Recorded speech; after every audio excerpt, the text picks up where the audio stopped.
lebih penting daripada tahta, iman lebih penting daripada wanita, bahkan iman lebih penting daripada segalanya.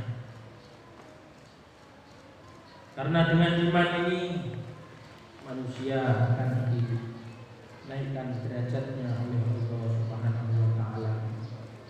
Dengan iman ini maka akan kenal kepada kekasihnya Allah Subhanahu wa taala, yaitu Nabi Muhammad sallallahu alaihi wasallam.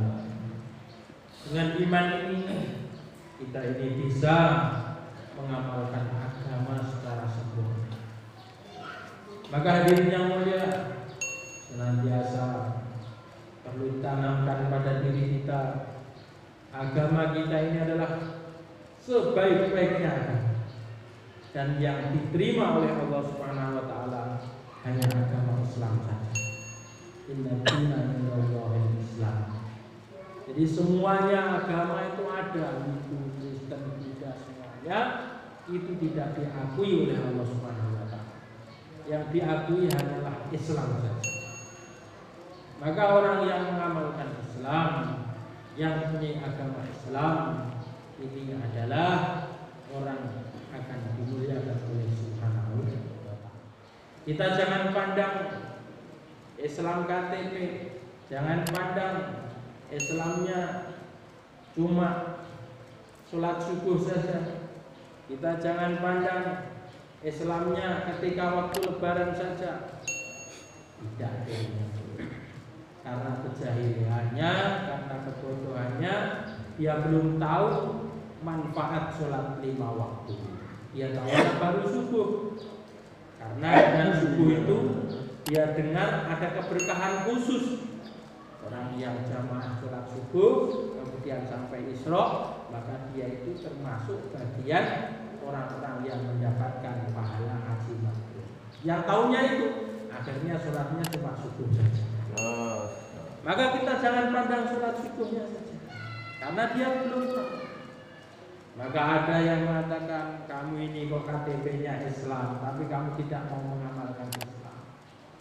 Termasuk tanda Islam, yaitu dia berani mewujudkan dirinya adalah Islam. Maka kalau orang Islam ada tandanya lagi, ketika dia kecil, ya, mereka ini diadani dengan telinga kanan oleh bapaknya, oleh mbahnya, kakeknya.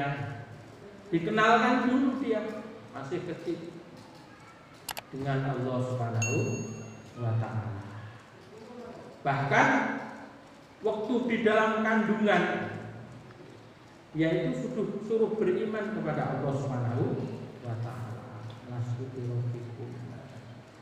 Yaitu disuruh iman kepada Allah, dan semua roh itu meyakini bahwa Allah Subhanahu wa taala telah ada.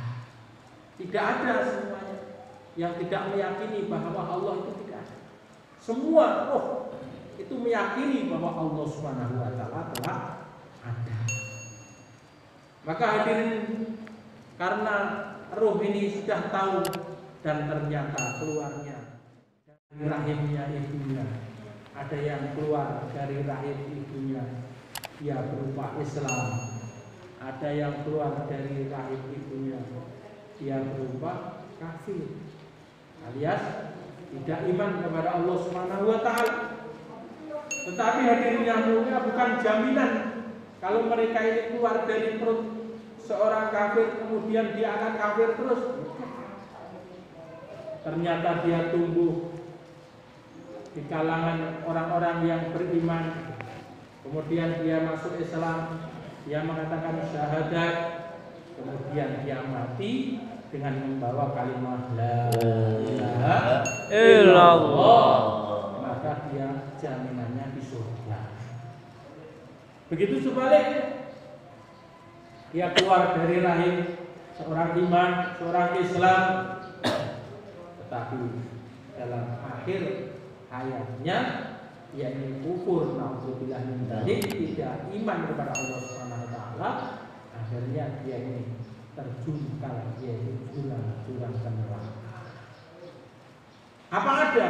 Banyak sekali ceritanya dirinya mulia mengenai kesuksesan ketika mereka belajar, mengenai kehebatan ketika mereka ini berzikir, mengenai taklimnya ketika mereka ini taklim sangat hebat, sangat cerdas, sangat pandai, tetapi karena tipu daya setan sehingga mereka ini terpeleset, yaitu kepada jurang neraka.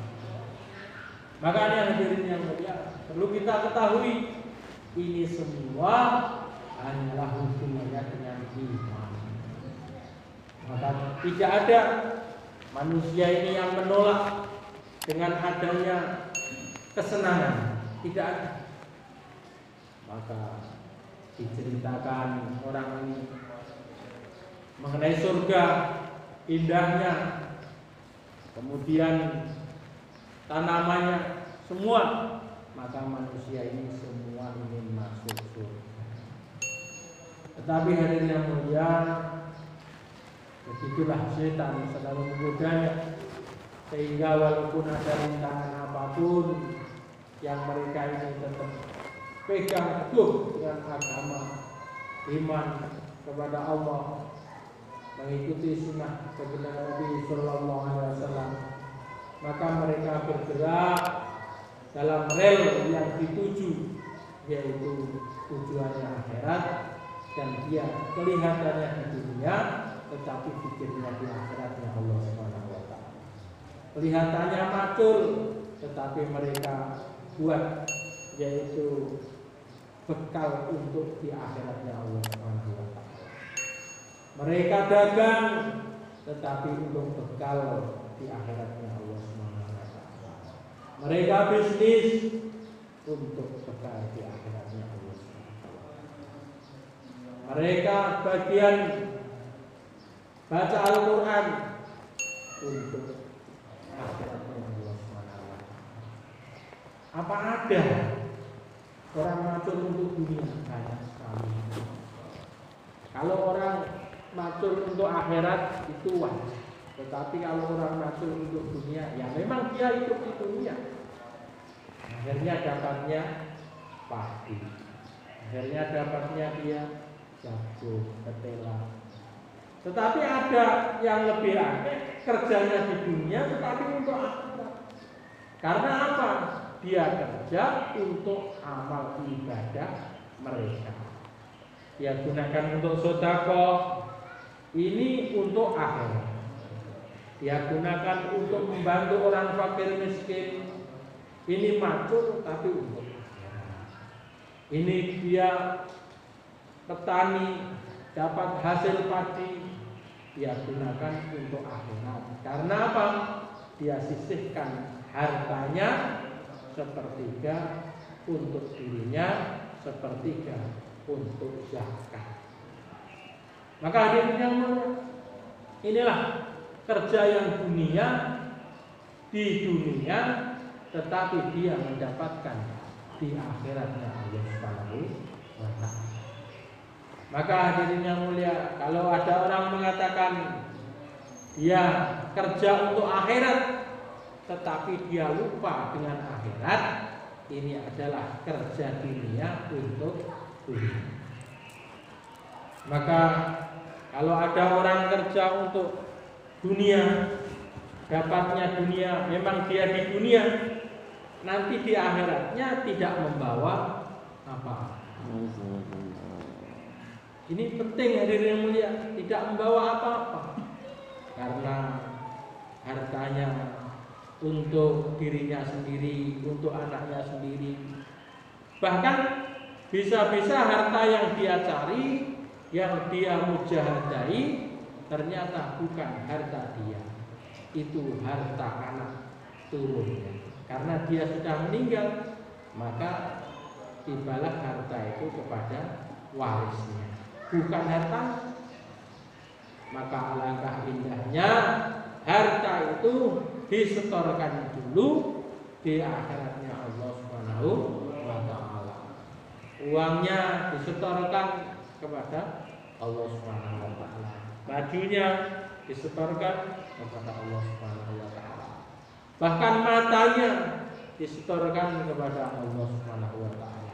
Mata yang jaga fisabilillah ini tidak akan dikenai oleh api neraka. Inilah hadirin yang mulia, baju yang digunakan untuk fisabilillah kena lumpur, kena debu-debu, maka ini tidak akan yaitu dimasukkan ke neraka. Amal-amal bahkan bisa satu kerikil, bahkan bisa cuma secuil daripada kurma, itu bisa mengganjal mereka datang dari neraka menuju ke surganya Allah Subhanahu wa taala. Inilah hadirin yang mulia, hubungannya di dunia tetapi dia mendapatkan pahala di akhiratnya Allah Subhanahu wa taala. Ini kerja dunia untuk akhir. Kemudian hadirin yang dimuliakan Allah Subhanahu wa taala, pentingnya hati, pentingnya iman, pentingnya suasana iman. Hati ini hadirin yang mulia, walaupun mereka ini kokoh seperti apapun, tapi tidak ada suasana, maka hati ini akan luntur. Ini ada es batu, keras, dingin, tetapi tidak ada suasana. Tidak ada suasana. Ditaruh aja di ember, dipanaskan, tidak ditaruh di kulkas, maka tidak usah menunggu 1 jam 2 jam, menitan, kena angin, kena panas, kena angin, kena panas, langsung luntur jadi air. Begitu juga seseorang yang imannya kokoh kuat, tapi tidak ada suasana. Suasananya di situ maksiat biasa, suasana di situ tidak mengagungkan Allah biasa, maka lama-lama dia ini akan terkena suasana dan akhirnya ikut pada suasana.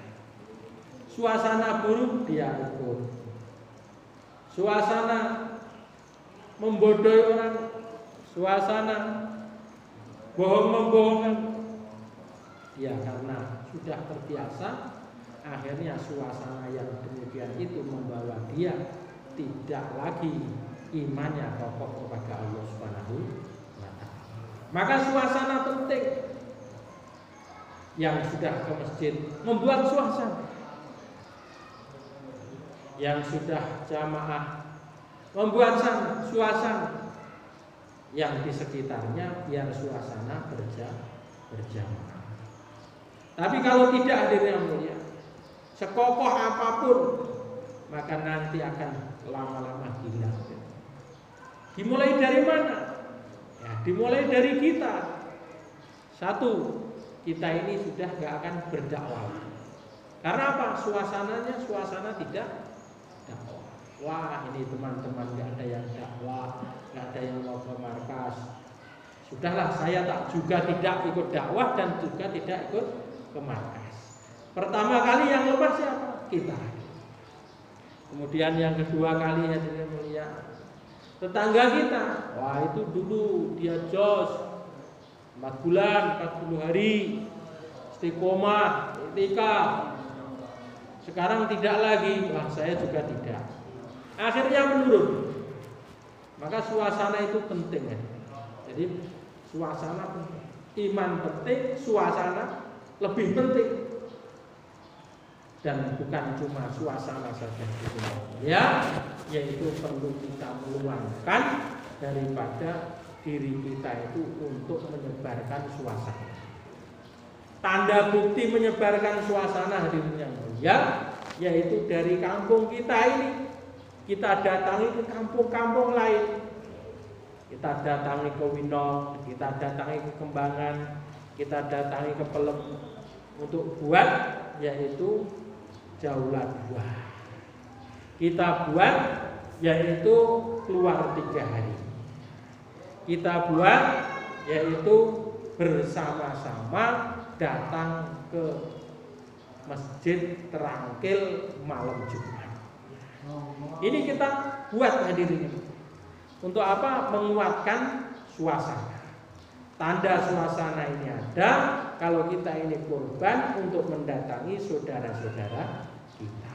Kita luangkan waktu 3 hari, kita luangkan masa kita untuk mengajak ke markas, dan kita luangkan juga yaitu masa untuk duduk di dalam musyawarah harian. Insya Allah. Maka hadirin yang mulia, atas pentingnya ini kita ada takazah dari tempat kita, terutama yaitu mengenai jaga. Jadi semuanya hadirin mulia, mahalah-mahalah semuanya ditawarkan kesiapannya, yaitu bagian kita grup Kidulan, yaitu jaganya itu di timur sana. Al-Faiz grup ke sana di belah utara sana. Maka kita ikut andil bagian dalam waktu yang ditentukan hari kita, hari apa? Hari Kamis. Ya tidak full, yang minimal 2 jam, 1 jam. Tidak full lagi ya minimal bawakan kopi. Tidak full lagi, minimal kita ini bisa tahu bahwa oh ternyata mahalah kita, saudara-saudara kita betul-betul memperhatikan kita. Insya Allah. Insya Allah. Begitu dari saya. Assalamualaikum warahmatullahi wabarakatuh. Waalaikumsalam. Waalaikumsalam.